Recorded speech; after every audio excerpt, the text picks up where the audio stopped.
Vocês sabem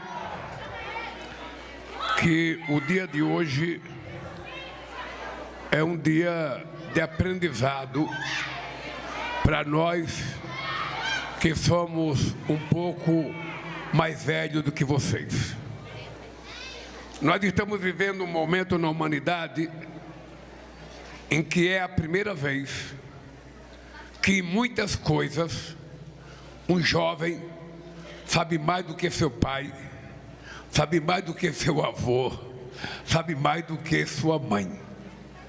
Algum tempo atrás, toda a sabedoria e todo o conhecimento, a gente sempre achava que os mais velhos sabiam mais. E essa revolução digital da humanidade, ela permite que uma criança de 6 anos de idade saiba manusear um controle remoto infinitamente mais do que o pai, do que a mãe, do que o avô, do que a avó. Vocês devem ter experiência em casa quando a avó de vocês quer mudar o canal. Sabe, querido, vem aqui mudar o canal. Querido, eu quero ver tal filme. Querido, eu quero ver tal jogo. A coisa está tão difícil, Marina, que hoje uma pessoa de mais idade, se quer ver um jogo do seu time, muitas vezes ele não consegue ver, porque é um canal que não existe na regra normal de televisão. Você tem que entrar no YouTube e procurar um canal para você ver um jogo. Então eu já vi muita gente reclamando, não consegui ver o jogo do Corinthians porque passou na TV não sei das quantas. Esse é um dado. O outro dado é a quantidade de informações que a humanidade recebe por segundo. Em nenhum momento da história da humanidade a gente foi tão massificado por uma quantidade de notícias e de informações que antes levava anos para a gente saber. Só para você ter ideia, no tempo que o Brasil tinha o imperador Dom Pedro, para ele fazer uma viagem daqui para a Europa, era uma viagem que levava entre ida e volta 6 meses. Para você mandar uma carta de um país para outro, a carta levava anos. Ou seja, hoje, a coisa acontece em segundos. Em segundos. Por isso, Marino, que quando você falou do presente, eu falei para o Camilo, eu acho que não existe mais o verbo presente. É futuro e passado. Eu acabei de falar, já virou passado. Não é mais presente. É tão... O conhecimento humano está mais ou menos assim.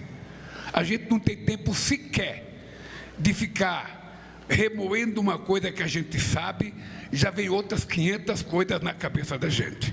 E sobretudo vocês, que são viciados no celular e que ficam no celular horas e horas e horas procurando notícias.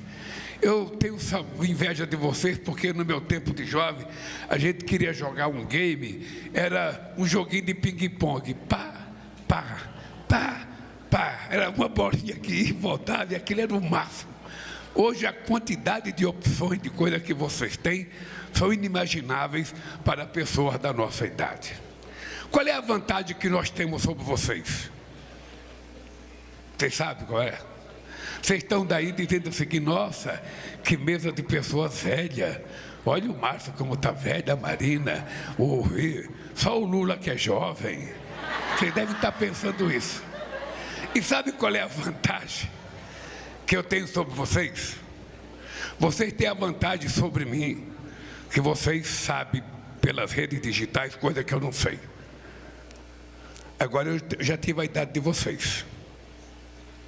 Então, você que tem 14 anos, 10 anos, 11 anos, 12, 13, 15, 16, 17, eu sei tudo que um menino ou uma menina faz nessa idade, porque a gente já fez. Então, eu estou dizendo isso para vocês para estabelecer uma certa intimidade entre nós. E por que intimidade? Porque a Marina falou, eu estou com 67 anos, está na hora de passar o bastão. Acontece que tem uma coisa na vida da gente que é o seguinte: quando a gente tem uma causa, Quando a gente tem uma motivação de vida, os anos passam, mas a gente não envelhece. Se você tiver motivação de fazer alguma coisa, e você levantar todo santo dia, motivado em fazer aquela coisa acontecer, você não vê o tempo passar. Você definitivamente não vê. Quando é que a pessoa envelhece? Quando ela acha, eu não tenho mais nada para fazer, eu já estou aposentado, eu vou ficar em casa sentado no sofá, sabe? Eu não quero caminhar, porque caminhar cansa, sabe? Eu não vou na assembleia do sindicato, porque eu já conheço, eu não gosto de política, porque política ninguém presta. Quando a pessoa está assim, aí ela envelhece rápido. Fica uma pessoa azeda, uma pessoa resmunguenta, uma pessoa que ninguém quer ficar perto, porque ninguém quer ficar perto de uma pessoa desagradável, não é isso? Vocês não convidam para ir na casa de vocês uma pessoa que vocês não gostam, aquela menina chata na escola, ou aquele menino chato na escola, porque às vezes é a gente que é chato, a gente pensa que é ele. Então é importante a gente passar a se gostar, levando em conta a necessidade da gente tirar das pessoas aquilo que cada um de nós tem de bom para oferecer. E é por isso que eu acho que esse país está fazendo uma coisa extraordinária. Nenhum país do mundo ousou há muito tempo fazer uma conferência infanto-juvenil para discutir a questão do clima. Nunca, em nenhum país do mundo. E veja, e nós começamos em 2003 com a proposta da Maiara, filha da Marina, e não paramos de fazer essas conferências. E vocês viram que o Camilo começou dizendo assim, eu vou parar porque vocês vieram aqui para ouvir o Lula. Também não é verdade, Camilo. Eles não vieram aqui para me ouvir, eles vieram aqui para me ensinar como é que a juventude brasileira conhece a questão do clima. E essa carta que vocês me entregaram é um aprendizado. Eu duvido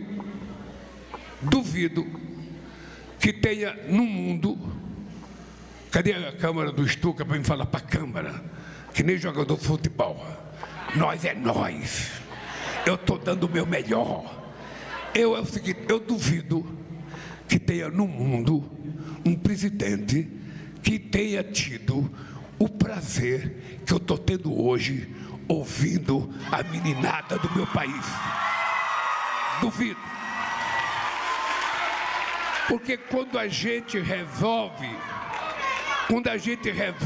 ouvir as pessoas, a gente não está dando uma demonstração de humildade.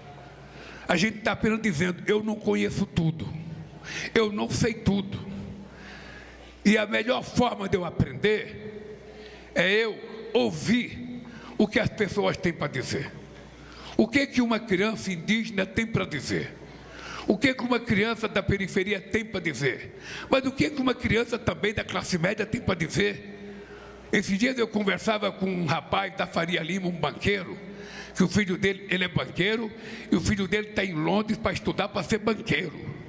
Eu falei para ele, cara, você não é um cara ruim. Por que você não pega teu filho e leva ele para ele conhecer um pouco a periferia desse país?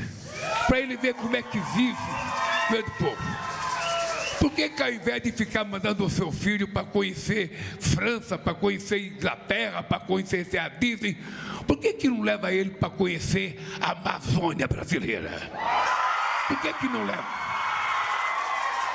E eu tenho brigado com o ministro do Turismo, e aí, Camila, é uma coisa que nós temos que fazer na escola, é que nós temos que fazer publicidade, incentivo, para que a meninada nossa da escola, que tem vontade, são todo dia propaganda para ir para Disney, para ver o Mickey, para ver o Pateta, para ver o Mickey, para ver o Pateta, que eu acho que tem que ver mesmo, mas eu acho que é preciso ver, a gente ver o Gurupira, é preciso a gente ver a Amazônia, é preciso a gente ver os nossos rios, é preciso a gente ver as coisas que são ricas para a sobrevivência da humanidade.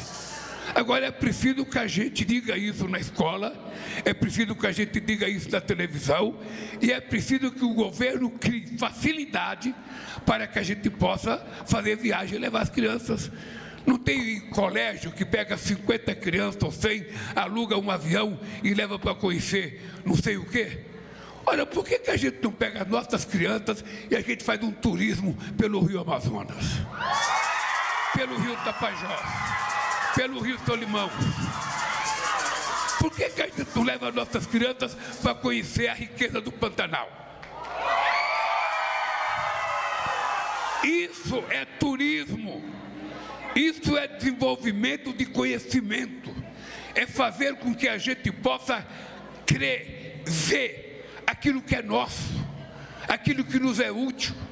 Porque muitas vezes eu tenho um remorso, porque eu tenho um filho caçula, que uma vez, ele tinha acho que 13 ou 14 anos, e ele chegou em casa, a classe dele toda ia para Disney, a classe dele inteira. Ele chegou em casa pedindo para mim para ir para Disney.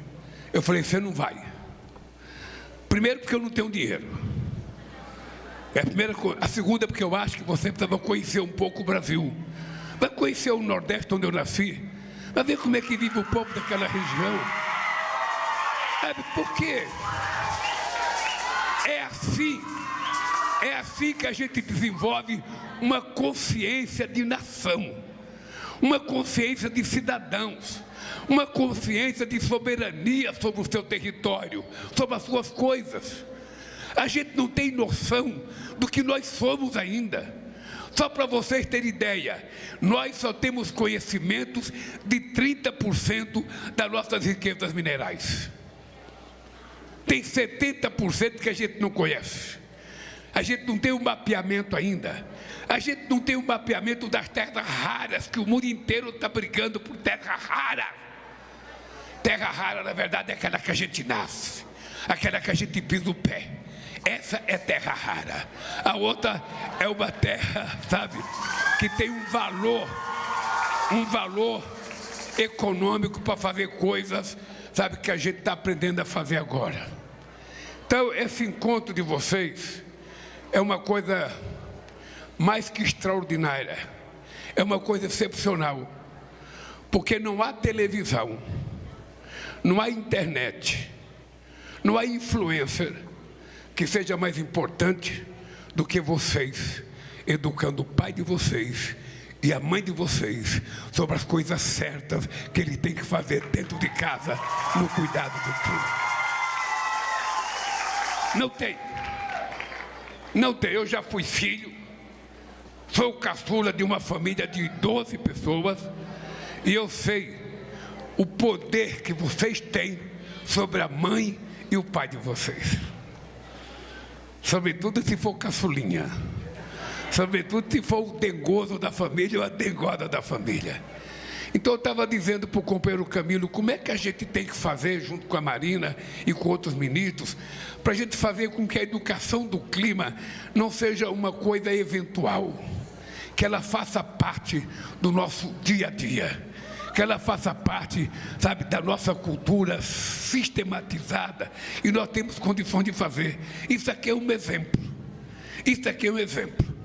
Ou seja, se quase 3 mil municípios fizeram conferência, se os 27 estados fizeram conferência, se envolveu milhões de crianças, milhares de professores e de jovens educadores que estão aí para trabalhar, para ajudar, isso é uma revolução que vocês estão fazendo nesse país.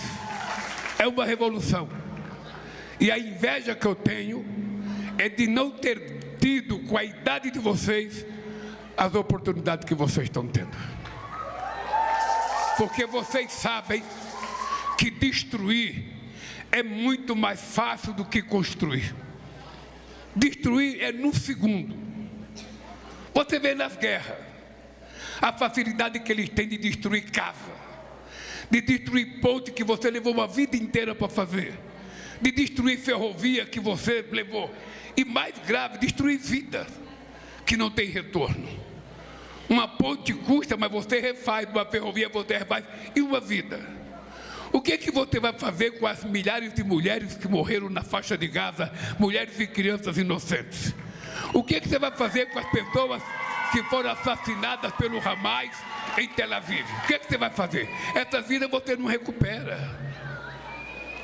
Sabe, então, vocês estão fazendo uma pequena revolução nesse país. E eu só tenho a agradecer vocês. Eu só tenho a agradecer pela lição. Eu vou chegar na ONU com essa carta de vocês. Eu vou chegar na ONU. A Marina vai me ajudar. Dia 5 ou 6 e 7, nós vamos ter a reunião de chefe de Estado na cidade de Belém. E eu quero entregar uma carta dessa, Marina, para cada presidente de país estrangeiro que chegar aqui no Brasil. Eu quero que eles saibam o grau de maturidade política do nosso jovem. Eu quero que eles saibam o grau de maturidade climática que tem o nosso jovem. Porque tem muito presidente que não tem noção de quanto gás de efeito estufa uma bomba solta no planeta. É a pessoa que não tem noção. Só para vocês terem uma noção, o ano passado foi investido 2 trilhões e 700 bilhões de dólares em armas. E você tem 760 milhões de pessoas que vão dormir toda noite sem ter o que comer. É esse mundo que nós temos que mudar. É esse mundo que vocês estão contribuindo para que a gente possa mudar. E ninguém pode dar lição ao Brasil sobre a questão do clima. Nós não somos os donos da verdade. Nós não sabemos tudo. E nós não podemos tudo. Mas não tem ninguém fazendo mais do que nós com a dedicação que nós estamos fazendo. E isso é por causa desse aprendizado que eu vim aqui hoje. Eu, na verdade, deveria ter ficado calado, agradecer a carta e ir embora. Mas eu não podia fazer isso, porque eu queria dizer para vocês que hoje aconteceu outra coisa fantástica, que não é climática, mas é uma limpeza nesse país. Só para você ter ideia, hoje teve uma operação da Polícia Federal e da Polícia Civil dos 27 estados para combater a exploração sexual infantil praticada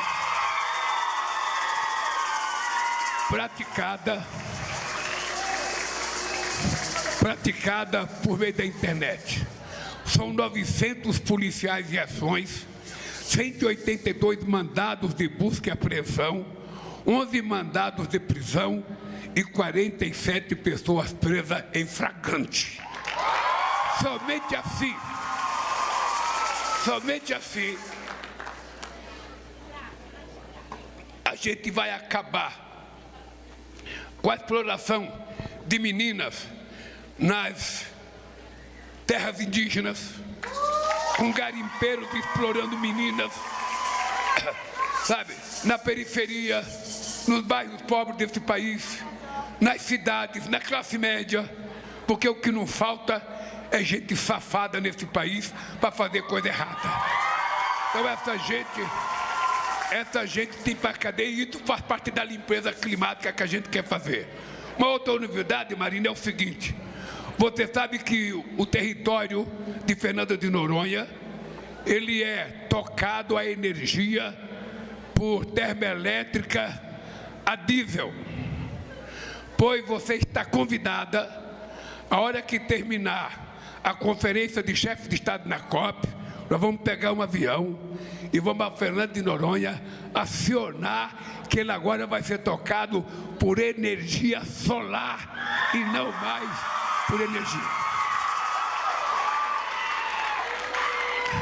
Então, eu vou terminar por aqui, porque o meu discurso está aqui, eu não li. Eu queria terminar dizendo para vocês, gente, é muito importante o que vocês estão fazendo aqui. Eu quero agradecer a cada professor, eu quero agradecer a cada jovem que se dispôs a ser sabe, o influencer dessa meninada aqui. Quero agradecer ao pai e à mãe de vocês que liberaram vocês para vir aqui. Eu posso dizer para vocês, isso aqui pode não ser a melhor coisa do mundo que vocês queriam fazer. Pode até não ser. Mas eu acho que não tem ninguém que possa sair daqui com mais orgulho do que cada um de vocês. Não importa a idade. Até esse baixinho aqui. Porque o que vocês fizeram é um gesto para envergonhar gente grande. O que vocês fizeram é um gesto para que o presidente Lula veja, para que o presidente Trump veja, para que o Macron veja, para que o Xi Jinping veja, para que o Putin veja, para que todos os presidentes do mundo vejam. A solução do planeta está nas oportunidades que a gente garantir de participação dos nossos filhos, dos nossos netos e da nossa juventude. Um beijo no coração para todos vocês e que Deus nos abençoe.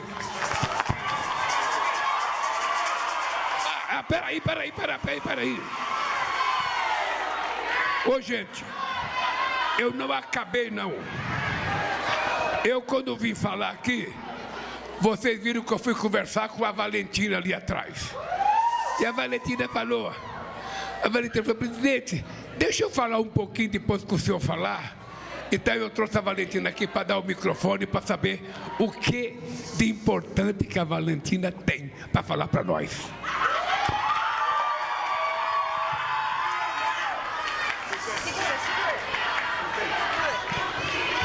Bom dia! Olá, pessoal, eu me chamo Valentina e eu estou muito agradecida de estar aqui representando não só a mim, mas como vocês também.